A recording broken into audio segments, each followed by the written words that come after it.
ఒకసారి అడుగు ప్రభువుని ఏమని అంటే, ప్రభువా నా పక్షాన ఉన్నావా, నా విరోధుల పక్షాన ఉన్నావా?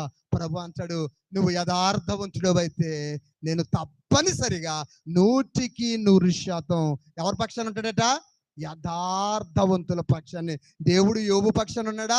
అతని స్నేహితుల పక్షాన ఉన్నాడా?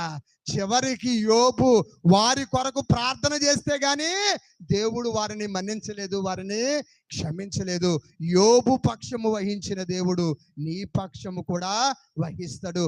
యోబును న్యాయమైన త్రాసులో తూచిన దేవుడు నిన్ను కూడా చూస్తాడు.